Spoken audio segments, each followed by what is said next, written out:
El tema es qué está pasando con las personas que están cometiendo los delitos y por qué se está llevando a que se cometan los delitos. O sea, yo creo que también le hace falta que a nuestro sistema punitivo se vea del por qué las personas se están comportando así. La otra vez lo platicaba con una activista que ve este tema, que más bien darles una atención psicológica dentro de pues, la prisión preventiva y ver qué es lo que está pasando. Yo creo que se pueden establecer protocolos en cuales sí son casos de urgencia que tienen que ser ya de inmediato, y hay otros en los cuales debemos esperar. Yo creo que el sistema penal en México debe ser punitivo solo para los famosos crímenes y criminales de cuello blanco. No solo es uno de los problemas que más aquejan a este país, sino que la política sí es otra esfera, ¿no? La elección popular es sagrada. Y por lo tanto les deberíamos estar exigiendo con estándares más altos a nuestros políticos que a nuestros ciudadanos. Han robado tanto al pueblo mexicano, o sea, nos han hecho tanto daño, que el hecho de que llegan con familias marginadas y que les den una beca que les permita, pues, a lo mejor tener otras oportunidades, pues yo creo que al final del día, claro que es una plataforma electoral. El programa Sembrando Vida, que está más dirigido, de hecho, aquí en el sureste del país donde vivo, existen varios campesinos que yo he visto y lo he conocido, porque igual tengo varios conocidos que están en ese tipo de programas.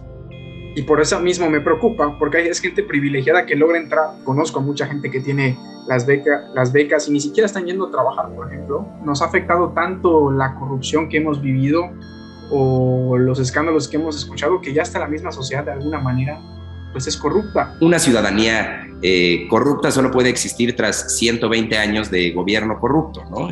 Creo que es hasta una consecuencia natural. Hola amigos de Política Salvaje, estamos de vuelta en este podcast llamado Política Joven. El día de hoy tenemos una invitada súper especial, mi amiga Katia Rodríguez. Ella es estudiante de Administración y Políticas Públicas, consejera consultiva estatal del Instituto de las Mujeres, secretaria general nacional y socia fundadora de Alianza Global de Jóvenes Políticos, activista feminista y servidora pública en su municipio donde nació. Cuéntanos, ¿de dónde eres, Katia? Bueno, soy de Jerez, pero actualmente radico en el municipio de San Luis Potosí. Entonces, aquí cuando sean gustosos tienen su casa y pues estamos aquí dándole al activismo juvenil y feminista. Perfecto. Y también pues, aquí está nuestro amigo Fernando Sekeli. Gracias Gerardo, gracias Katia por estar en esta plática. Creemos, tanto Gerardo como yo, que es importante que pues se le dé espacio y se le dé tiempo a la juventud mexicana propositiva, ¿no? Que está buscando cambios para nuestro sector poblacional, pero para el resto del país, ¿no? Entonces, Katia, te agradecemos por este tiempo y bueno, Gerardo, como siempre, gracias también. Si les parece, empezamos, platiquemos sobre cosas interesantes que han pasado últimamente, como todo en los últimos años, meses, días. El asunto en términos políticos ha estado muy movido, ¿no? Muchas cosas últimamente. Podríamos empezar por una o por otra. Platicamos un poco antes de empezar la charla sobre esta propuesta que se tiene en la Suprema Corte. Todavía no está en discusión, pero entrará en discusión muy pronto sobre de qué va todo esto. Les platico. La prisión preventiva oficiosa es una figura legal en la que si una persona comete ciertos crímenes y un juez, o más bien una persona es acusada de cometer ciertos crímenes y un juez decide vincular a esa persona a proceso, esa persona inmediatamente se va a la cárcel y lleva su proceso desde prisión, ¿no? Se ha propuesto eliminar esta figura y que más bien los jueces decidan quién merece prisión preventiva y que no sea algo tan automático, ¿no? No sé ustedes qué piensan sobre este tema, que es profundamente complicado y hasta difícil de entender. Si tú quieres, Katia, dinos qué opinas primero. Muchas gracias. Yo creo que es un tema bastante complejo porque si bien en México pues ni siquiera tenemos un Estado de Derecho eficiente, ¿no? Y creo que hay muchas lagunas en nuestro Poder Judicial en cuanto a la justicia. Y si bien yo creo que también pues hay un tema clasista y elitista que la verdad duele mucho, que pareciera que la cárcel aquí en México pues es para los pobres, ¿no? Entonces, en ese sentido, yo veo, y sobre todo en el tema de mujeres, que hay muchas mujeres que son violentadas. Yo más bien vería el tema de, por ejemplo, los feminicidas o los violadores, ¿no? Si se elimina esta prisión preventiva, ¿cómo afectaría en el número de delitos que se cometen?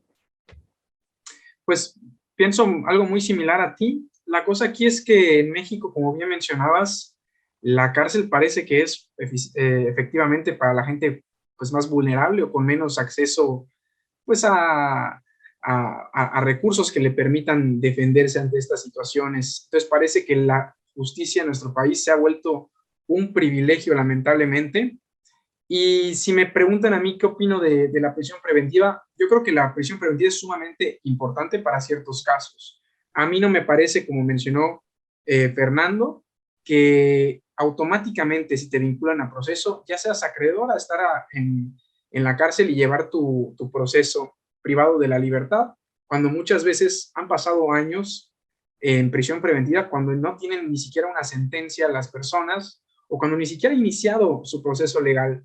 Entonces, imagínate la gente que resulta ser inocente y pasó un largo periodo privado de la libertad, donde su historial se ha visto vulnerado, donde su dignidad pues probablemente quedó por los suelos. Entonces yo creo que habría que implementar un programa donde se pueda ser acreedor a prisión preventiva en ciertos casos como casos sociales. O sea, tampoco vamos a meter a alguien a la cárcel arbitrariamente si no es un tema de tanta relevancia. No quiero que suene así, pero, por ejemplo, pues no podemos estar jugando con feminicidios, con homicidios, con este tipo de crímenes tan dolorosos que pues efectivamente no podemos estar arriesgando a que esta persona se pueda escapar y evadir la justicia. No sé qué piensas, Fer. Sí, creo que los dos tocan temas con los que estoy de acuerdo y que son muy interesantes, ¿no? Los dos han hecho una propuesta que también hizo hace poco Olga Sánchez Cordero, que a mí me parece muy interesante, ¿no? Que es mantener la prisión preventiva oficiosa para ciertos crímenes de gravedad, ¿no? A los cuales yo sí añadiría desvíos de recursos de funcionarios públicos, ¿no?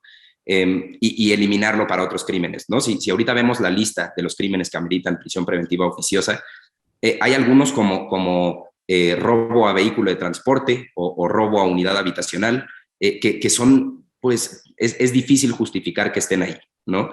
En tanto a cifras, los dos mencionaban que el sistema carcelario y punitivo mexicano, pues, suele afectar a las personas más vulnerables de la sociedad, ¿no? Y con eso estoy muy de acuerdo. Tenemos algo así como 600 intérpretes para toda la población indígena que está encarcelada, para que puedan comunicar al acusado con las autoridades, ¿no? 600. Hay una población más o menos de 7,000 personas de pueblos indígenas. Fíjate qué interesante, Fer, disculpa que te interrumpa. Eso de la prisión preventiva a corruptos, a posibles corruptos, se me hace sumamente interesante y se podría poner a debate. Sí. ¿Es necesario que la prisión preventiva sea acreedora?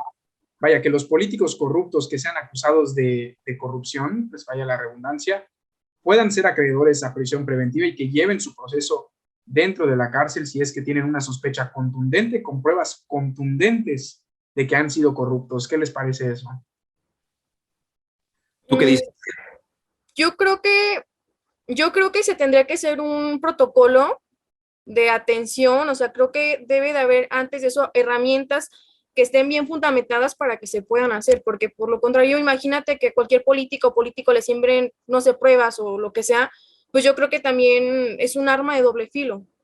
Yo creo que sí requiere más análisis, pero que por el contrario, si estamos hablando, no sé, de delitos civiles, sociales, a lo mejor estamos hablando de una prisión preventiva, pues que a lo mejor no lo requiere como tal, ¿no? Pero volvemos a lo mismo. El tema es qué está pasando con las personas que están cometiendo los delitos y por qué se está llevando a que se cometan los delitos. O sea, yo creo que también le hace falta que a nuestro sistema punitivo se vea el por qué las personas se están comportando así. La otra vez lo platicaba con una activista que ve este tema, que más bien darles una atención psicológica dentro de pues, la prisión preventiva y ver qué es lo que está pasando. Yo creo que se pueden establecer protocolos en cuales sí son casos de urgencia que tienen que ser ya de inmediato, y hay otros en los cuales debemos esperar. ¿Ustedes creen que el presidente esté interesado en apoyar esta iniciativa de la Suprema Corte? No, el presidente no, ¿qué dices? Eliminar la prisión preventiva oficiosa. Así es. No, o sea, se ha promulgado en contra, ¿no? Ha sido algo que no que no ha cuadrado bien con él. Y tiene sus argumentos también, ¿no? O sea, sí existe la posibilidad de que si cada juez tiene que decidir si le da prisión preventiva a una persona acusada, pues que el juez sea expuesto, tanto a corrupción como a violencia, ¿no? Por tomar él o ella la decisión. Pero creo que algo que hay que moderar y que hay que tomar en cuenta es que nuestro sistema penal no debe necesariamente ser punitivo, ¿no? Y menos en crímenes que tienen que ver con la sociedad civil. Yo creo que el sistema penal en México debe ser punitivo solo para los famosos crímenes y criminales de cuello blanco, ¿no? Para mí sí, eso es algo que tenemos que empezar a castigar de formas más severas la corrupción para funcionarios públicos, porque no solo es uno de los problemas que más aquejan a este país, sino que la política sí es otra esfera, ¿no? La elección popular es sagrada y por lo tanto les deberíamos estar exigiendo con estándares más altos a nuestros políticos que a nuestros ciudadanos, ¿no? Yo así lo veo. Ahí tenemos algo que sucede actualmente y cada quien tendrá sus pensamientos seguramente. Estamos viendo el caso de, por ejemplo, Alejandro Moreno, en el que el fiscal de Campeche va a la Cámara de Diputados a presentar con el respaldo de ciertos diputados de Morena las razones por las cuales Alejandro Moreno debe ser desaforado y pues que se le empiece a juzgar lo más rápido posible. Y la otra vez estábamos hablando de que cuántas solicitudes de desaforo existen actualmente en la Cámara de Diputados y sorpresivamente nos vamos a dar cuenta de que son varias, sin mencionar nombres porque no me acuerdo. Me resulta interesante cómo es que la fracción mayoritaria pueden agilizar el proceso de desaforo para ciertos funcionarios, en este caso Alejandro Moreno, y nos vamos más, y podemos ligar este caso a la rapidez por la cual se va a ejercer la justicia en contra de este funcionario cuando existen ya las pruebas suficientes para que otros funcionarios también sean acreedores a una sentencia, un desaforo, etcétera. Llámese exfuncionarios, exdiputados, expresidentes, por ejemplo. Yo creo que eso es lo que más ha dado que hablar, de que no dudo que existan las pruebas necesarias para poder empezar un proceso interesante contra Enrique Peña Nieto, contra Felipe Calderón. El de Peña Nieto ya empezó, tiene 3 carpetas de investigación en su contra. Pero ¿qué piensan, por ejemplo, de este tipo de situaciones ligadas a Alejandro Moreno? No sé si ustedes recuerdan que habían salido unos audios respecto a el número 1 y que hacía referencia a Dan Augusto, en donde decían que supuestamente si no se aprobaba la reforma energética eléctrica, se iban a ir con todo, pues con el PRI, ¿no? Yo creo que es más un tema político que un tema de justicia, ¿no? Porque si nos vamos a todas las personas que están en la Cámara de Diputados o en puestos, pues nos vamos a dar la sorpresa que muchos de ellos pues tienen un enriquecimiento ilícito, ¿no? Y podemos hablar de muchísimas personas que han estado en cargos públicos, que han sido gobernadores y que incluso la visión de la ciudadanía es como de, pues bueno, al menos roba, pero nos da, ¿no? Entonces ya tenemos como una concepción de los políticos y las políticas que roban, pero por el contrario necesitamos una intolerancia. En el caso de Alito Moreno, en mi perspectiva personal, lo que salió del tema de que unas diputadas le habían mandado fotos, yo creo que aquí lo grave es que no se está señalando que un funcionario, que alguien que es presidente del partido, que está presidiendo una de las comisiones más importantes del Congreso de la Unión, mejor sea dirigido hacia ellas, ¿no? De que las diputadas mandaron esto, cuando en realidad quien está ejerciendo el abuso de poder por la posición en la que está es Alito. Y yo creo que, pues en un tema de igualdad y equidad, yo creo que ya son cuestiones de intolerancia que debemos de tener las personas jóvenes o en general la sociedad hacia este tipo de actitudes que pues han pesado mucho para nuestra participación.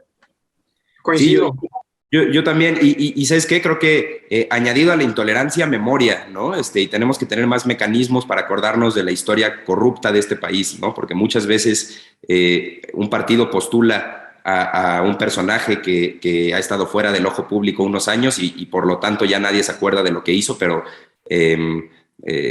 hizo cosas innombrables, ¿no? Y creo que esta plática va a añadir a un poco a lo que yo les decía antes, ¿no? Que Yo no estoy de acuerdo con la idea del fuero, ni siquiera, ¿no?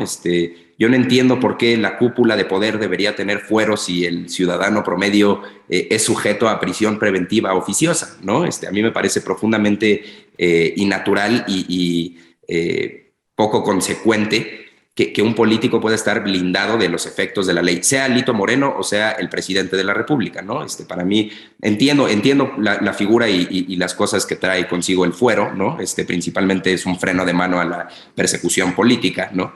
Pero al mismo tiempo sí creo que tenemos que recuperar, y creo que por ahí es por donde ibas, Katia, tenemos que recuperar la noción de que un funcionario público es un servidor público, ¿no? Y que no se trabaja para una cúpula de poder, se trabaja para las mayorías, ¿no? Porque se nos ha olvidado y creemos que la política es pactos en lo oscuro y amistades y amiguismos y favores. En realidad la política lo que es decidir la vida comunal de una sociedad, ¿no? Y ya no nos acordamos de eso. Entonces yo creo que es regresar a lo elemental, ¿no? Yo quiero mencionar acerca de lo que dijo Katia, de que el proceso que lleva alrededor de Alejandro Moreno es meramente político, pero sí quiero aclarar algo, y me han señalado mucho en TikTok por eso, porque yo he dicho exactamente lo mismo en TikTok. Yo estoy seguro que es un fin totalmente político el que rodea a Alejandro Moreno. Sin embargo, no estoy diciendo que Alejandro Moreno no sea un corrupto. Es más, yo podría asegurar que Alejandro Moreno es un corrupto. O sea, yo no me cabe la menor duda, pues. Pero las razones por las cuales se le está persiguiendo a Alejandro Moreno es porque precisamente ha interferido en los planes de ciertas personas, incluidos el presidente. Podría ser, muchos dicen que el peor error de Alejandro Moreno no fue ser corrupto, sino interferir en los planes de López Obrador y sobre todo exponer al presidente de esa manera. Ya, no sé si haya sido un audio montado o un audio real, pero yo me imagino que molestó a muchas personas ese audio el que comentabas, Katia, del número 1, del número 2, hablando del secretario de Gobernación que quería pues, entablar un supuesto diálogo con el presidente del PRI, en teoría para aprobar la reforma eléctrica pasada. También el caso de las diputadas que presuntamente enviaron fotos íntimas, como no podría estar más de acuerdo. No puede ser que nuestra sociedad mexicana esté tan marcada por un machismo que al momento de que se presenten estas situaciones, en vez de señalar al principal autor, al que propició una situación sumamente grotesca, se está señalando a las diputadas que cayeron en ese juego, lamentablemente, pero lo grave es que tenemos un dirigente de un partido que tiene una representación importante en el Congreso de la Unión, haciendo este tipo de actos sumamente desdeñables. Coincido totalmente. Y por ejemplo, ahorita que lo comentaba Fernando, respecto a que los jóvenes, la ciudadanía en general, tenemos que ser intolerantes, porque al final son servidores públicos, ¿no? O sea, están literalmente o estamos para servir a la sociedad porque brindamos, y al final del día, pues la función del Estado es eso, ¿no? Facilitar y solucionar los problemas de la sociedad. En el caso de, por ejemplo, los legisladores, a mí me molesta mucho en lo personal que todavía haya este clientelismo político donde van, regalan las despensas, donde creen que todavía pueden comprar el voto por 200 pesos, 300 pesos, jugando con la necesidad de las personas, porque bueno, al final el porcentaje de pobres en México es del 70%, y yo creo que al final de todo, lo que yo creo que sería más prudente es hacer pues iniciativas de participación ciudadana para que las sociedades, las colonias sepan cómo elegir a los representantes, ¿no? Pero yo creo que también hay un trasfondo, pues, de una supremacía económica, de intereses políticos, que pues al final del día, pues están sesgando estos procesos electorales. De ahí hay un tema muy interesante, y yo sé que Katia es simpatizante en algunas cosas, me imagino, de la actual administración, al igual que yo. Yo siempre me he identificado con la izquierda y con el progresismo en Latinoamérica, y me encanta todo ese tipo de temas. Se le ha atacado mucho al presidente López Obrador que estos programas sociales que impulsa de Jóvenes Construyendo el Futuro, Sembrando Vida, etcétera, es más que pensado para ayudar al sector más vulnerable de nuestro país, que es una realidad que más de la mitad de nuestro país estén en condiciones de pobreza. Este tipo de programas están dirigidos hacia ellos con fines totalmente electorales. ¿Ustedes qué piensan de eso? ¿Creen que es una posibilidad? Yo creo que es una posibilidad en el ámbito local, en muchos lugares.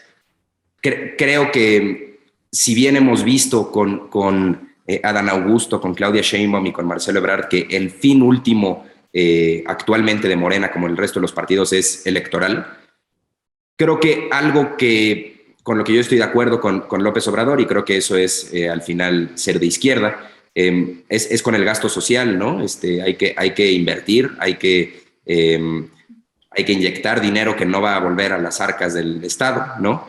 Y por eso creo que es algo muy, muy complicado, porque ya no es un tema de intenciones o moral, ¿no? Tenemos que ver cómo Jóvenes Construyendo el Futuro o Sembrando Vida han funcionado, ¿no? Si son utilizados con fines electorales desde la más alta cúpula de poder en México, ¿no? Es decir, si el presidente los piensa como formas de ganar votos, bueno, pues tal vez moralmente es sancionable, pero si logran su cometido, pues no importa el punto. Vivimos en un país con tantas necesidades, donde lo que importa es que esas necesidades sean saciadas, sea como sea, ¿no? Uh-huh. Bueno, desde un punto de las políticas públicas, yo creo que al final del día los programas sociales de desarrollo en el país son totalmente necesarios, ¿no? Y aparte de que por ley y por un pacto internacional tenemos que tener políticas sociales para el desarrollo del país. Eso por una parte. A lo mejor lo que yo diría que le ha hecho falta a los programas es una mayor focalización, ¿no? Porque al final del día que se esté recibiendo el dinero jóvenes que no necesitan el dinero, porque seamos sinceros, o sea, hay jóvenes que neta ahorita una beca para estudiar les caería de perlas para, por ejemplo, si estos programas vas y los aplicas, no sé, en un tema también de desarrollo social, en que creo que también las trabajadoras sociales ahí tienen un papel fundamental, en comunidades marginadas, con pueblos originarios, incluso en las zonas marginadas de las áreas urbanas del estado del país, yo creo que es muy importante y necesario para las juventudes, porque ustedes y yo, que somos jóvenes, sabemos de las necesidades que carecemos y que incluso pues hay jóvenes que a veces ni siquiera tienen para ir a la universidad, que se quedan fuera por no poder pagar una inscripción. Y eso por un lado, yo creo que es necesario, pero a lo mejor sí una focalización de a quién se le está dando el apoyo. Y ahora regresemos a la perspectiva de la ciudadanía, ¿no? De pues otros estados, otros gobiernos no me han dado ni un peso mínimo, aquí me dan algo. Y eso es cierto, han robado tanto al pueblo mexicano, nos han hecho tanto daño, que el hecho de que llegan con familias marginadas y que les den una beca que les permita, pues, a lo mejor tener otras oportunidades, pues yo creo que al final del día, claro que es una plataforma electoral, ¿no? Sí, por supuesto. Yo entiendo lo mismo, pero también, por ejemplo, a mí me causa, yo estoy totalmente a favor de ciertos programas. Otra cosa, y de hecho creo que lo habíamos comentado, Fernando, en otra ocasión, a mí me gustan mucho los programas sociales que se implementan actualmente desde el gobierno federal, pero hay muchas cosas que me hubiera gustado ejecutar de otra manera. Por ejemplo, en el programa Sembrando Vida, que está más dirigido, de hecho, aquí en el sureste del país donde vivo, existen varios campesinos que yo he visto y lo he conocido, porque igual tengo varios conocidos que están en ese tipo de programas, y por eso mismo me preocupa, porque es gente privilegiada que logra entrar a estos programas sociales. Otra cosa es que tal vez el control que se lleva con estos programas no es el mejor. En el caso de Sembrando Vida, existen casos, y yo conozco algunos, en el que, vaya, campesinos talan sus parcelas para poder volver a sembrar y de esa manera cobrar esa beca. Pero también caemos aquí a un conflicto en el que coincido contigo, Fernando, cuando dices, bueno, independientemente de la manera en la que se está haciendo, pues al final los que se están beneficiando pues es el sector campesino. Entonces tendríamos que valorar qué pesa más, el cómo se está ejecutando, realmente está generando un impacto positivo en la gente. Lo mismo con las becas del Bienestar, Benito Juárez, etcétera. Hay mucha gente pues realmente que se le está dando el dinero en efectivo y mucha gente logra pues entrar a estos programas que, sí, que no lo necesita. Gente privilegiada, conozco a mucha gente que tiene las becas y ni siquiera están yendo a trabajar, por ejemplo, y siguen cobrando de ese beneficio, que estoy totalmente a favor, más que, pero les repito que estoy más en duda con el cómo se está aplicando en una sociedad tan dividida entre privilegiados y gente no tan privilegiada. Sí, Yo mira, creo que... perdón, No, perdón, adelante, por favor, adelante. solamente en ese tema, yo creo que hay algo bien importante, ¿no?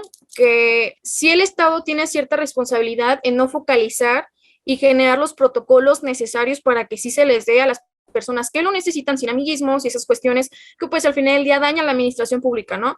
Sino también el tema de la ciudadanía también tiene una responsabilidad, pues al final del día es corrupción, ¿no? O sea, sí el gobierno tiene la responsabilidad, pero también hay un 50% con las personas que decimos, ah, bien Claro. padre, ¿no? Hay jóvenes que sí se están muriendo de hambre, que no tienen ni para el camión, ni para zapatos, y estoy recibiendo una beca cuando a lo mejor yo trabajo y por mis, no sé, por mis condiciones sociales, lo que sea, a lo mejor yo no tengo esos problemas tan graves.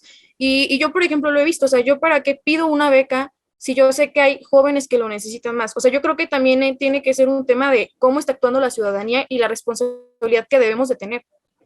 Pues claro, yo creo que igual viene, eso es un grave problema y qué bueno que lo mencionas, Katia, lo de la sociedad también tiene que poner de su parte. Muchos piensan que el gobierno tiene que estar solucionando todos los problemas, cuando igual hay problemas que nosotros podemos aportar desde nuestra propia trinchera ciudadana. Tal vez nos ha afectado tanto la corrupción que hemos vivido o los escándalos que hemos escuchado que ya hasta la misma sociedad de alguna manera pues es corrupta y lo vemos reflejado en cómo se están ejerciendo ciertos programas, en las influencias, entre muchas otras cosas. Sí, mira, yo tengo un problema con esa narrativa y es que tiende a llevar o tiende a llegar a la idea de que la ciudadanía es casi igual de culpable que la clase política o las clases políticas a través de los años de los problemas que vive este país, ¿no? Y yo estoy en completo desacuerdo con esa idea, porque yo creo que todas estas condiciones que ustedes describen, que si bien tienen mucho de razón en decir que hay corrupción en la sociedad mexicana y deberíamos de ser un poco más empáticos y pensar a mayor profundidad ciertos asuntos de la vida pública, ese tipo de pensamientos solo pasan en situaciones en donde se generaron las condiciones para que hubiera una necesidad de hacer eso y existiera la posibilidad de hacer eso, ¿no? Entonces, una ciudadanía corrupta solo puede existir tras 120 años de gobierno corrupto, ¿no? Creo que es hasta una consecuencia natural. Ahora, eso no significa que como ciudadanos no tengamos la responsabilidad de actuar de formas distintas, pero para mí va más hacia donde lo llevabas hace rato, Katia. Hay que haya más, hay que pedir rendiciones de cuentas más claras nosotros a los políticos, ¿no? Hay que generar una cultura de rechazo y repudio hacia la corrupción. Hay que generar mecanismos de memoria para recordar a los funcionarios que le han hecho daño a este país y los sistemas y los actores y las cúpulas de poder que han hecho lo mismo, ¿no? Y yo creo que en realidad la rehabilitación de la sociedad empezará mucho tiempo después de que se logre la rehabilitación del Estado, ¿no? Pero para mí es un a priori necesario que el Estado se rehabilite primero y después ya podemos empezar a pensar en que la gente que ya no tenga estas necesidades básicas, que ya no tenga estos reflejos antidemocráticos y poco políticos, empieza a actuar de forma distinta, ¿no? Pero creo que esa es una diferencia filosófica interesante que se habla mucho hoy en día, ¿no? Que se discute mucho hoy en el dominio público. Claro, totalmente. O sea, por ejemplo, lo veíamos en las elecciones del 2021 y aquí había colonias que ya pues tenían un cierto grado de estabilidad económica en varios planos, ¿no? Socioeconómicos. Y a mí me comentaban de, a ver, a esta colonia sí tienes que venir a decir y preguntarles qué necesidades tienen y cómo les resuelven porque tienen un nivel de calidad de vida pues elevado, ¿no? Y en las colonias que tienen mayor marginación es ahí donde llevas las despensas porque sabes la necesidad que hay. Y eso desde mi punto de vista se me hace, yo creo que una de las cuestiones menos éticas de los políticos y de las políticas, ¿eh? Porque yo entiendo que al final del día dicen por ahí, ¿no? Que el fin justifica los medios. Yo no lo creo. Yo creo que al final de cuentas tenemos que darles más herramientas a las personas, pero por el contrario, me da un poco de tranquilidad que sí hay un relevo generacional de personas jóvenes como ustedes, como yo, como pues muchos jóvenes que están alrededor, que están participando activamente y que ya tienen un chip y una mentalidad bien diferente a los políticos que están ahorita pues en cargo. Sí, mira, yo creo que ahí lo que estás describiendo con estas pláticas es totalmente acertado. Al final es el Estado o el gobierno en muchos, en instancias diferentes, alimentan los malos reflejos democráticos que tiene la ciudadanía, ¿no? A veces hablamos de que la ciudadanía tiene una responsabilidad en el clientelismo, pero pues ¿cómo no la van a tener si dependen de las despensas que llegan en época electoral, ¿no? Entonces, pero estoy de acuerdo, sí hay optimismo y está en la juventud necesariamente. Y eso desemboca en todo, en los programas sociales que se están aplicando hoy, desembocan igual pues en la gran popularidad que tiene el presidente yo creo que es lo que les molesta y les disgusta tanto a una oposición tan debilitada como la tenemos hoy, porque igual es entendible y es normal que la sociedad interprete que cómo es que voy a apoyar otra vez a la oposición que ya nos gobernó cuando no recibí nada de ellos y hoy sí lo estamos recibiendo y sin intermediarios, por cierto, porque esa era una de las cosas que priorizó mucho Andrés Manuel López Obrador, en el que los apoyos sean directos y que ya no pasen por intermediarios como era anteriormente en los programas como, creo que se llama Solidaridad, el de Enrique Peña Nieto, y el de Salinas Prospera, algo así, donde había un desvío de recursos impresionantes y donde se amenazaba directamente a las personas de que si no votas por nuestro candidato, el apoyo ya no seguirá llegando. Y esa es una de las grandes razones por las que aún, por ejemplo, el Partido Revolución Institucional sigue gobernando bastiones priistas que están a punto de perderse, por cierto, como es el estado de Coahuila y el estado de México. Yo creo que eso es algo importante de notar, porque se vienen unas elecciones donde el PRI podría llegar al punto de no tener absolutamente ningún estado gobernado por ellos y pasaría a manos de Morena, lo más seguro. Sí, Gerardo, a mí me parece muy interesante este punto. Creo que al final todo vuelve, y también lo que decías, todo vuelve a este fenómeno de popularidad extrañísimo que estamos viendo, ¿no? Que tenemos enfrente y que no va a durar mucho más tiempo porque no creo que sea transferible al resto de los políticos de Morena, ¿no? Esa es la popularidad inusitada que tiene López Obrador, ¿no? Podemos pensar en López Mateos, en Cárdenas tal vez, como los presidentes más populares de este país en la historia, pero López Obrador es una cosa muy, muy distinta, ¿no? Y creo que lo que hay que examinar es si en Coahuila y en el Estado de México existen esas condiciones, ¿no? Esas condiciones de popularidad tan profundas que le han dado tanto poder político a López Obrador y que él ha logrado muy inteligentemente transferir a Morena, ¿no? Creo que las hay, ¿no? Siendo estados priistas, pues hay un elemento profundo de hartazgo, hay un elemento profundo de necesidad, ¿no? Y con lo que se va a enfrentar Morena en esas dos elecciones es con los operadores políticos del PRI, ¿no? Ese es lo único que nos podría hacer pensar en que el PRI podría dar guerra ahí, es que tienen un entramado de operación política profundísimo, ¿no? La experiencia más que nada, diría yo, pero yo la verdad es que siento que es un esfuerzo en vano. Aquí vemos, de hecho, que hubo una división muy extraña, muy extraña, muy esperada en las elecciones del Estado de México, donde el PAN impuso su candidato a la coalición. No hubo un acuerdo concreto en quién sería el candidato en este caso. No me acuerdo el nombre, pero es un diputado panista, alguien, no sé si se acuerdan, pero hubo mucho descontento en las filas del PRI, sobre todo porque pues el Estado de México es un estado donde ha sido hegemónico priista y que muy probablemente el candidato que ellos impongan con la coalición, que ya muchas veces he hablado que es una coalición hipócrita a mi parecer, pues vaya, no fue nada del agrado de los priistas que durante mucho tiempo han gobernado pues su estado. Y como dices, Fernando,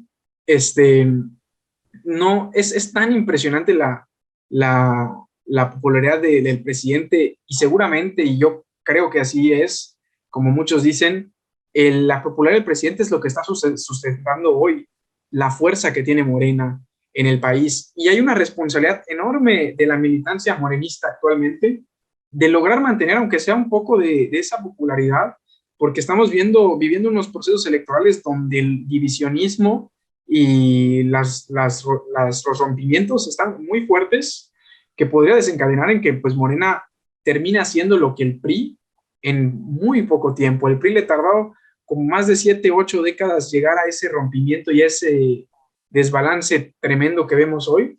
Y en Morena, a pesar de que hoy sea el partido más fuerte, con más probabilidades de ganar, pues Así ya se ve. tenga ese futuro tan inminente, el rompimiento y vaya, su decaída. Pero hablando de las elecciones próximas, no me cabe duda que Morena va a ser el ganador. Lo podría decir hoy por hoy, pero pero después, para las próximas, la verdad es que yo siento que hay muchos zapatos que llenar y no creo que sea una victoria segura para las próximas elecciones del 2030, pues. Justo lo que comentaba Ciardo, hay una decadencia en los partidos políticos que pues al interior pues hay crisis, ¿no? Al final del día pues los grupos que hay dentro de los partidos creo que también muchas de las veces hacen que no haya una unión, pero que por el contrario de la hegemonía que comentabas del PRI, bueno, fueron 70 años de una antidemocracia, ¿no? Porque ahorita, por ejemplo, si lo tenemos en el 2022, hay otras nuevas fuerzas políticas que yo creo que eso es también una respuesta del por qué los partidos se pueden debilitar ahorita. Y el tema es ahorita de que si no funciona un partido, pues te vas a otro, ¿no? Porque también pues en Morena entraron muchos priistas, muchos panistas, que al final del día pues también hay buenos operadores en el partido de Morena. Lo mismo con el Estado de México, de antes del proceso electoral, la asamblea que tuvieron, pues yo creo que también fue un mensaje, ¿no? Que ahí íbamos a ir con todo para que pues se ganara el bastión político del PRI.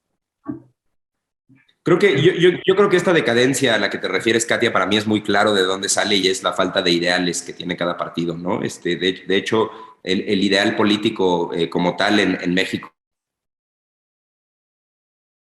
se está erosionando. Nadie, no sabemos qué es derecha, no sabemos qué es, bueno, derecha tal vez sí lo tenemos un poco más claro, pero izquierda, ¿no? Ya no sabemos qué es ser liberal, ya no sabemos qué es ser conservador. Entonces es muy fácil cambiar de convicciones, ¿no? Y pasarse del PAN a Morena muy rápido, ¿no? O al revés.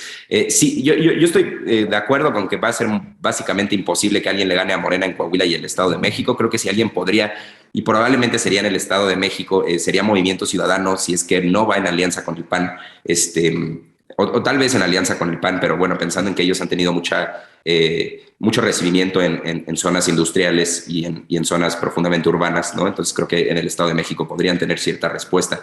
Y estoy de acuerdo con la decadencia de la oposición, pero sí hay un tema a mí que me causa mucho conflicto con las elecciones en el Estado de México y Coahuila y en particular la forma en la que se ha conducido Morena, y es el uso de tiempo público, de espacio en los medios, que se le ha dado a las personas que probablemente se van a enfilar a la gubernatura, y me refiero específicamente a Ricardo Mejía Verdeja, que es subsecretario de Seguridad y que últimamente ha estado saliendo mucho en las mañaneras, que ha tomado un papel predominante en los medios actualmente, y es porque él se quiere postular para Coahuila, ¿no? Tenemos un subsecretario de Seguridad en un país en donde hay 30,000 y pico asesinatos dolosos al año, homicidios dolosos al año, y nuestro subsecretario de Seguridad está pensando en temas electorales, ¿no? Creo que eso sí es sancionable. Lo mismo con Delfina Gómez, es una de las instituciones, una de las dependencias más importantes que tiene este país, ¿no? Educación. Y su tiempo claramente está dividido entre el Estado de México y la Secretaría de... Bueno, hablando de eso, pues, ¿qué te parece la doctora Claudia Sheinbaum? La verdad es que no me sorprende, Fer, porque es algo natural. En todos los sexenios ha sido lo mismo, y más ahorita yo diría que se ve con mayor intensidad, porque realmente el candidato que vaya con Morena, pues es el candidato ganador. Yo creo que es lo que más enloquece a los candidatos, sobre todo los que van hacia la presidencia, de ser el candidato o candidata, y vemos a Claudia Sheinbaum, donde incluso pues, hasta el presidente ha dicho que mientras sean fines de semana, pues no hay mayor problema, ¿no? Entonces, no me sorprende, no estoy diciendo que esté bien, de hecho, diría que es algo que habría que regular, legislar, para que no se puedan dar este tipo de campañas tan anticipadas. O sea, estamos viendo empezaron las campañas prácticamente desde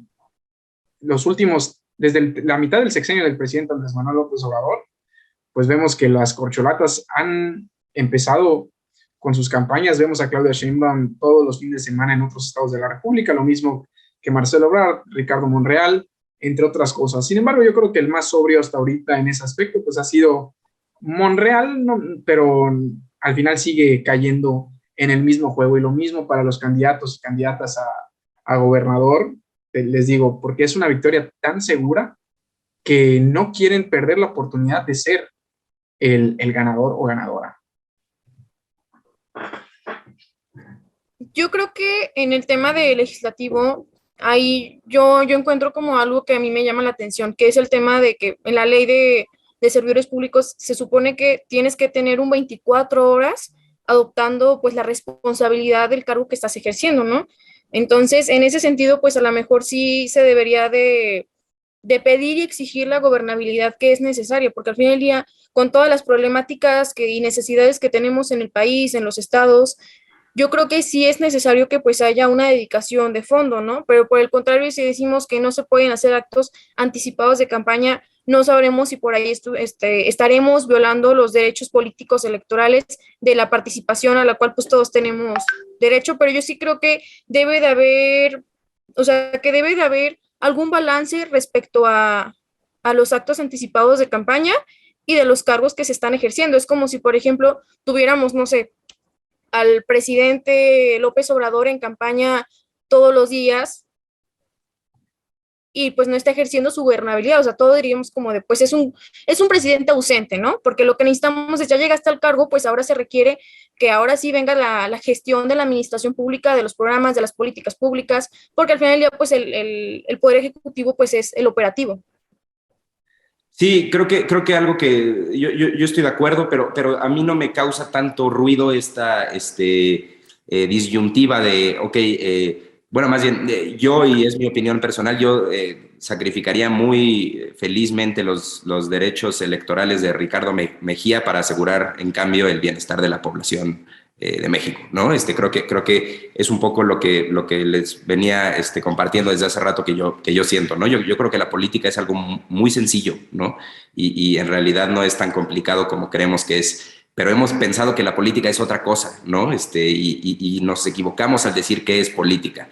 Y para mí, tal vez no es el caso con el señor Mejía, pero sí con Claudia Sheinbaum, el ser elegido por la ciudadanía es algo que te coloca en otro nivel de la realidad, ¿no? Te dota de otras facultades, obviamente, pero también significa que se te debe juzgar con base en distintos parámetros, ¿no? Y siendo tan importante la elección popular, y siendo básicamente sagrada, creo que la violación más mínima a esa elección popular es de lo peor que puede hacer un funcionario, ¿no? Entonces, estar pensando siempre en el siguiente puesto, cuando te eligieron para en realidad, para mí no es tan difícil, no, hay que ponernos a trabajar en y luego, cuando sea tiempo, vemos lo otro, ¿no? Pero como para mí esto tiene que ver más con mañas, con procesos subterráneos, pues el poder es codiciado no para gobernar, sino por otras cosas, ¿no?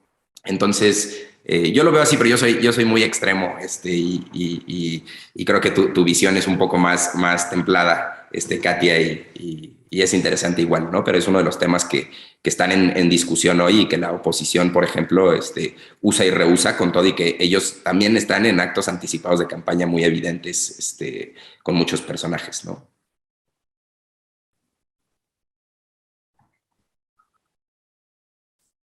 ¿Quieres aportar algo, Katia?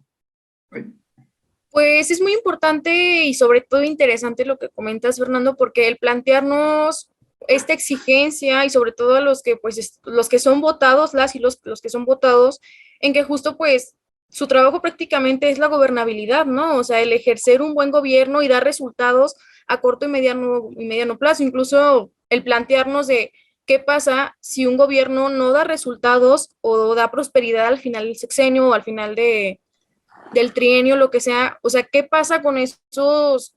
O sea, mi punto es, los sexenios y las administraciones se miden al final de, pero yo sí creo que sería importante ya plantearnos en qué pasa cuando llegan servidores públicos ineficientes que en lugar de mejorar las condiciones, las empeoran. O sea, creo que es esa intolerancia y también ese señalamiento que tenemos que tener, pero pues volvemos a lo mismo. Si nos vamos a la historia, ¿cuántas personas en México que han ejercido los cargos públicos se van de administración en administración y no generan los cambios y no generan buenas prácticas de gobernabilidad? ¿Te refieres al chapulinismo, la cultura chapulinista en los partidos Sí, políticos? Bueno, y va a ser difícil cambiarla, la verdad. bueno, yo tengo una reflexión acerca de eso. Aquí en Yucatán se vive, bueno, creo que en todo el país vimos un proceso interno en Morena de las renovaciones distritales, donde pues fue profundamente lamentable y yo creo que representó todo lo malo de aquella política que tanto identificamos en el priismo, en el que, por ejemplo, aquí en Yucatán, y ya lo había platicado con Fernando, creo, eh, hoy justamente se tomó protesta en los nuevos comités estatales, el nuevo comité estatal de Morena, y estaba entre dos personas. Una, hasta hace 2 meses, atacaba al presidente Andrés Manuel López Obrador desde las filas del PRI y quedó en segundo lugar para ser presidenta del partido aquí en Yucatán. ¿Qué sucede entonces? Que no estoy en contra del chapulinismo, por así decirlo, pero sí estoy en contra de ese proceso tan descarado en el que hoy estoy aquí, mañana estoy allá y aparte estoy en un puesto de dirigencia, ¿no? Hay muchos jefes de distrito que hasta hace unos meses, como lo había dicho, estaban en el PRI, en el PAN, y se pasaron allá porque yo creo suponer que piensan que están en el caballo ganador y que es la única manera de que ellos puedan explotar sus carreras. Muchas veces ni siquiera, en algunos casos, ni siquiera fue una competencia justa, sino de que ya se sabía quiénes iban a ganar. Entonces, vaya, en resumen, no estoy en contra del chapulinismo, estoy en contra de que se le dé las llaves a antiguos militantes de otros partidos para dirigir el partido político que está con más fuerza hoy en día en nuestro país. Le estás dando la llave de tu casa a un extraño prácticamente. Eso yo creo que ha causado diferentes fracturas, divisiones y pues el declive y poca credibilidad que el partido Morena tiene hoy en día. Y hay muchas personas, y esto mismo desemboca en un efecto que es muy interesante, hay muchas personas que dicen que son obradoristas, pero no son morenistas, porque piensan que Morena ha perdido los valores que pues quiso impulsar el presidente López Obrador alguna vez. No sé si han escuchado algo así. Sí, mira, yo sobre este punto, sobre el chapulineo, sí, yo sí estoy en desacuerdo con ese fenómeno, ¿no? A ver, estamos hablando de que un político del PRI se pasa a Morena, un político del PAN se pase al PRI y así como tenemos muchos personajes que han estado en 5 partidos, ¿no? ¿Cuál es la lógica que hay detrás de ese pensar, ¿no? Si nos imaginamos que los partidos políticos en México tienen ideales, como estos personajes nos van a decir para siempre. Entonces, la lógica de ese pensar es, este personaje político a sus 58 años de vida cambió de opinión radicalmente de lo que piensa de la política, ¿no? Eso es lo que hay detrás del chapulino, si lo vemos de una forma como muy pura, ¿no? Si pensamos que no es por posicionarse. Pero entonces, si un personaje de 58 años cambió de opinión política de forma tan radical de la noche a la mañana, ¿por qué tenía un puesto público si no tenía claro en su mente qué pensaba sobre el ejercer un puesto público, ¿no? Yo creo que esa es la lógica que hay detrás si fuéramos a tratar de legitimar el fenómeno como un cambio de ideología, lo cual es imposible porque no hay ideologías para mí. El ejemplo más reciente fue este diputado, no me acuerdo el nombre, que acaba de renunciar al PRI públicamente y salió en la plenaria, me parece, de Morena, con el respaldo del secretario de Gobernación y el coordinador de la bancada morenista en la Cámara de Diputados, Nacho Mier. No me acuerdo el nombre, pero salió a decir que perdió la fe en el PRI, sin decir a qué partido se iba a adherir, pero pues al final salió como miembro de Morena en la plenaria en la Cámara de Diputados. Pero sí coincido completamente. No puede haber Pero congruencia, y más si pasas de un partido de derecha a izquierda. Es totalmente incongruente el cómo se desempeñan en algunos casos. concuerdo totalmente con los dos, pero bueno, el tema del diputado del PRI, yo creo que se está yendo pues a un partido de izquierda cuando pues el PRI es izquierda centro, ¿no? Ahí podríamos encontrar cierta congruencia, pero la alianza de Va por México de PRI, PAN y PRD, perdón, pero yo creo que es de las incongruencias políticas pues más graves de la Lo historia mismo pienso. en México, ¿no? Y por ejemplo, yo lo veía aquí en San Luis, ¿no? Una diputada que se llama Sonia Vázquez se fue al verde cuando tenía años de la militancia del PAN. Lo mismo, por ejemplo, con el senador Marco Gama, que pertenecía a la bancada del PAN y ahorita ya está en Movimiento Ciudadano, ¿no? Entonces todos estos liderazgos políticos de años que tienen ya pues una postura conservadora y que abiertamente han votado en contra de cuestiones que van directamente hacia los derechos humanos y a la progresividad, están empezando a migrar a los partidos de izquierda.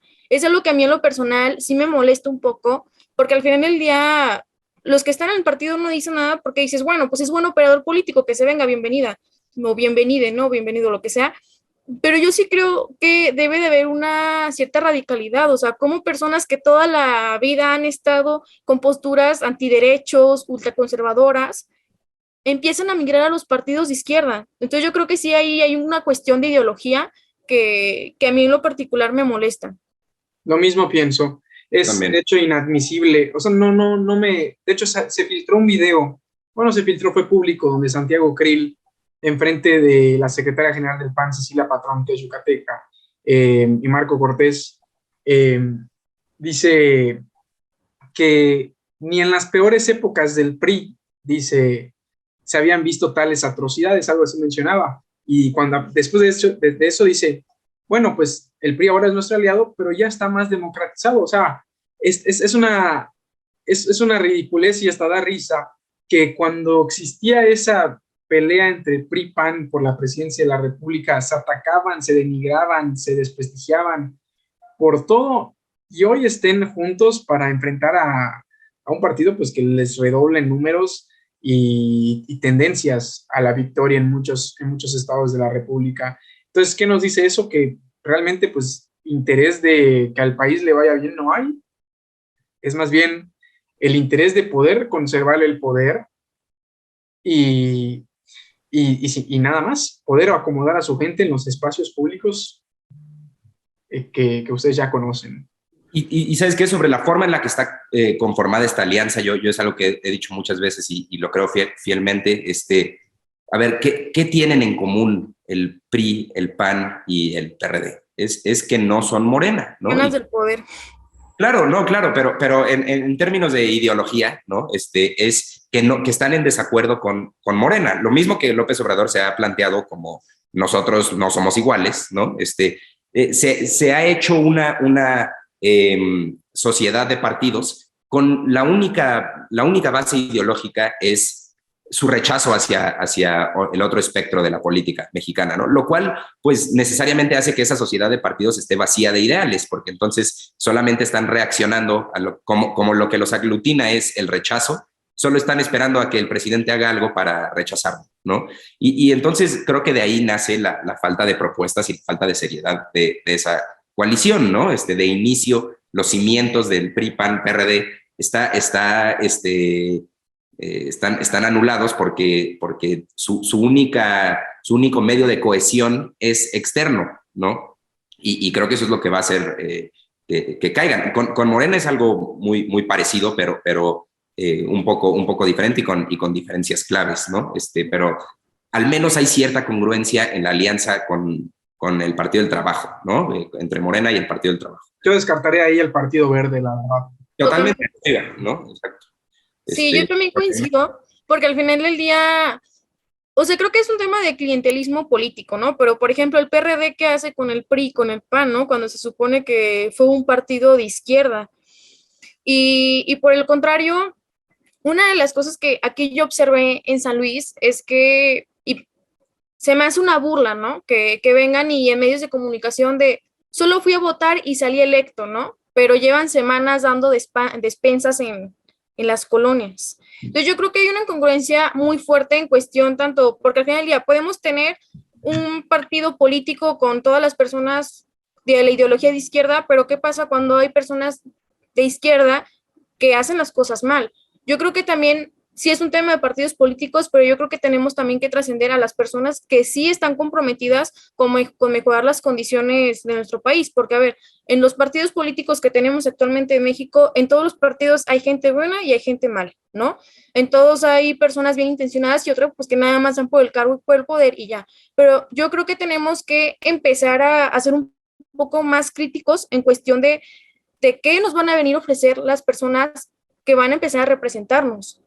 Y yo vuelvo a lo mismo, insisto, creo que la participación ciudadana, de socializar cómo elegir a un buen candidato, a alguien en las colonias, yo creo que es primordial, ¿no? No nos podemos, o sea, ¿cómo nos metemos a las colonias que tienen necesidades de primera, o sea, de primera necesidad, a decirles de no, no votes, ¿no? Cuando pues están muriendo de hambre. O cómo les decimos de, oye, tienes que elegir así y así, y sabemos que a largo plazo a lo mejor van a haber beneficios, pero que de inmediato no lo va a haber.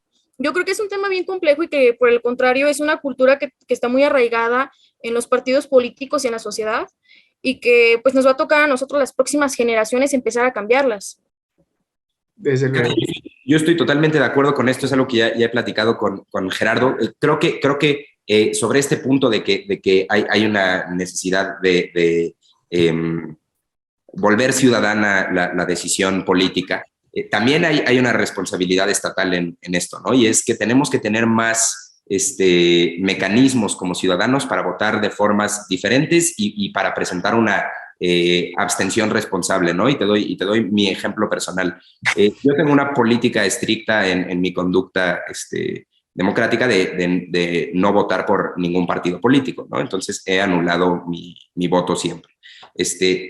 ¿Qué significa que yo anule mi voto? Absolutamente nada, ¿no? Con las reglas actuales que hay democráticas en este país, si la diferencia entre el primer lugar y el segundo lugar es menor a la cantidad de votos anulados, entonces se hace un recuento, pero fuera de eso el voto anulado no hace nada.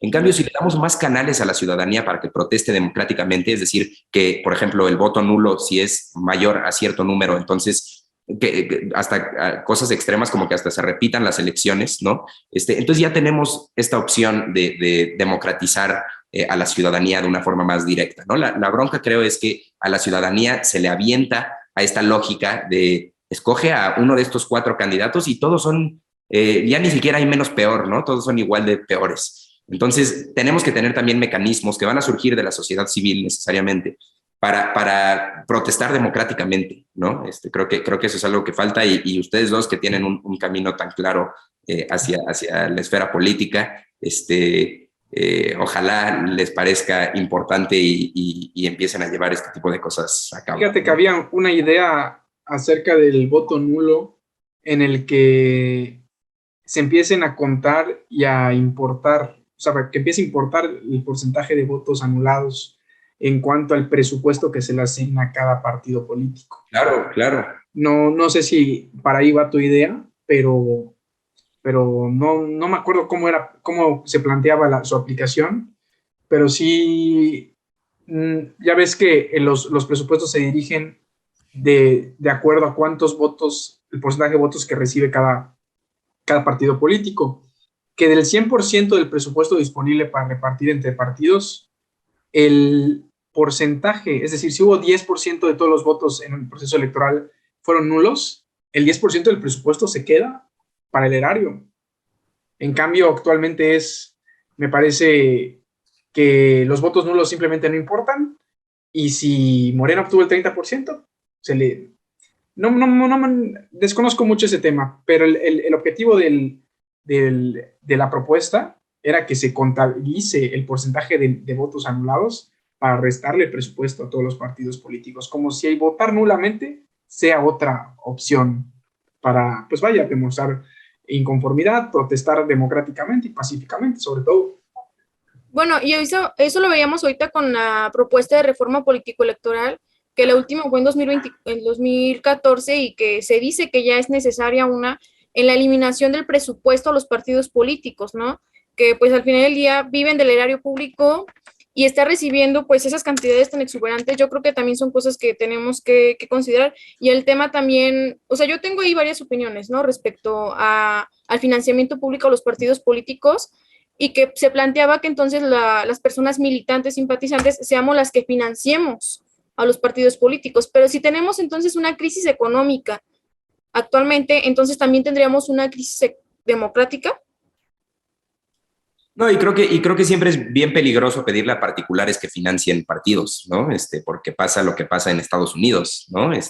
Que pues al final un partido o más específicamente un personaje político termina representando los intereses de una minoría que le pagó su campaña, ¿no? Creo que ese es un problema. Y en términos de reforma electoral, mira, yo creo que a mí me pasa lo mismo que con los plurinominales, ¿no? Y creo que es lo mismo con los partidos. Yo estoy en contra de premiar con más plurinominales o con más dinero al partido que más votos tiene, ¿no? Creo que eso precisamente lo que genera es disparidad, ¿no? Un tema caro, ¿no? Reforma electoral en el futuro próximo, ¿no? Pero creo que lo que hablábamos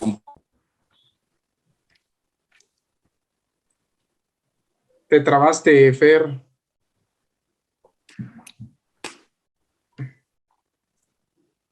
¿Se trabó? ¿Notas que se trabó, Katia? Sí, sí se trabó. Ok. De todas formas, ya quedan 9 minutos. Yo creo que podrías dar tu opinión respecto a la reforma político-electoral. Pues bueno, la reforma electoral, hay muchas cosas que, pues ya, de hecho, ya se vio que las propuestas de reformas de cada partido, pues tienen varias coincidencias. La verdad es que con la que menos coincido, sin embargo, también tengo coincidencias, es la de Morena. La verdad es que no estoy de acuerdo. No estoy de acuerdo que Morena quiera desaparecer al Instituto Nacional Electoral. Estoy de acuerdo en muchas cosas, en temas de presupuesto y temas que van por allá, ¿no?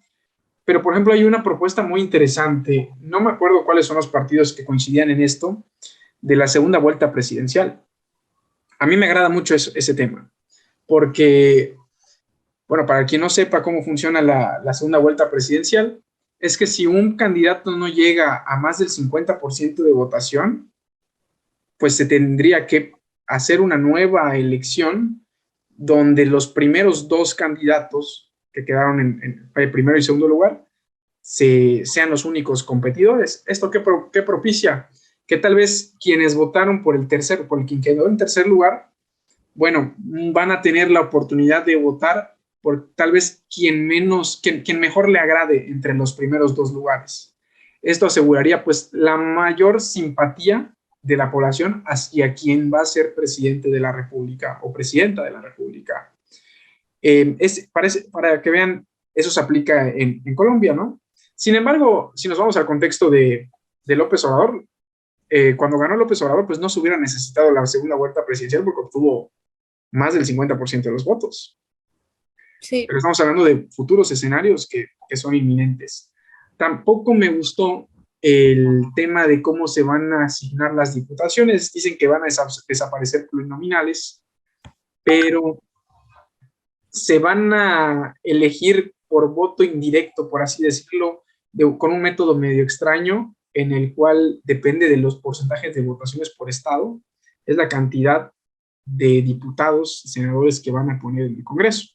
Es decir, no vas a votar directamente por un diputado, básicamente lo mismo que un plurinominal de diferente dinámica, claro, pero no sé qué pensar de eso. Nos quedan 7 minutos, así que dan sus opiniones. Sí, bueno, perdón, adelante, por favor, por favor.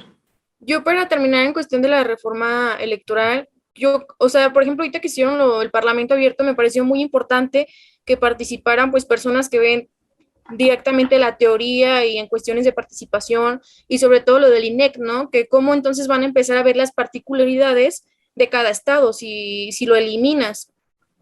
Y que por el contrario, algo que a mí me parece muy bien y que vamos a la progresividad y a la innovación es el tema del voto electrónico, que a lo mejor sí va a requerir una inversión inicial fuerte para que haya el equipo necesario para llevar el voto electoral.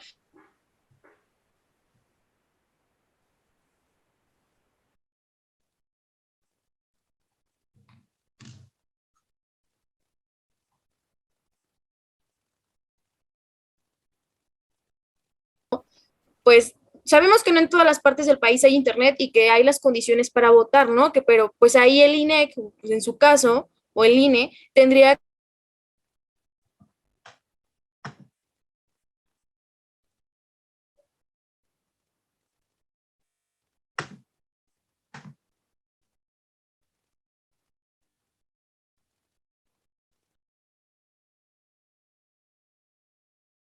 Electrónico por completo y también en desacuerdo, como tú, Gerardo, con la reorganización de los diputados, ¿no? Más, para mí no es tanto desaparecer los plurinominales, sino plurinominalizar a los demás, ¿no?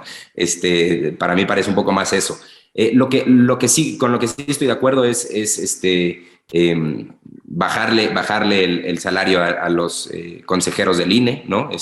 No reducirle tanto el presupuesto al INE, y yo no veo la necesidad de una desaparición como tal del organismo, pero sí por mucho bajarle los salarios a los consejeros y magistrados. Ahora sí creo que si algo tenemos que intentar con la reforma electoral si llega a lograrse sería un cisma político en este país y un momento importantísimo, es hacerlo sin filias y fobias, ¿no? Y sin apuntar dedos y sin pensar que la reforma electoral tiene que estar hecha para dañar a Lorenzo Córdoba, ¿no? Y tratar de quitarnos de ese tipo de prejuicios y hacer las cosas con el bien de la ciudadanía en mente, ¿no? Creo que ojalá los partidos políticos de oposición y el partido oficial y sus aliados pudieran tener esto en mente cuando están considerando un tema tan profundamente importante como es la democracia de este país. Coincido completamente. Yo creo que tenemos bastantes cosas en común con diversas variantes, ¿no? Pero bueno, yo creo que con esto ya te damos por terminado el podcast. Te agradezco mucho, Katia, por aceptar nuestra invitación. Esperemos pronto tenerte de vuelta para futuros proyectos. Gracias, Fernando, también. Gracias, Gerardo. Gracias, Katia. Muchas gracias a ustedes por invitarme y sobre todo que pues ya vemos jóvenes que estamos colocando la agenda pública y hablando y socializando pues estos temas tan importantes que al final del día nos afectan o nos benefician a todas y a todos. Así es. Si quieres, Fernando, dar la despedida. Sí, no, muchas gracias otra vez a los dos. Gracias a todos los que están sintonizando y nos vieron por acá. Cuéntenos en los comentarios qué les parece. Les dejamos allá abajo las formas en las que pueden contactar a Gerardo, a Katia o a mí para que entablemos conversaciones y diálogos futuros sobre los temas importantes para la juventud y para el país en general. Así que, pues muchas gracias. Gracias. Muchas gracias y nos vemos pronto, amigos, en TikTok y en YouTube. Hasta la próxima.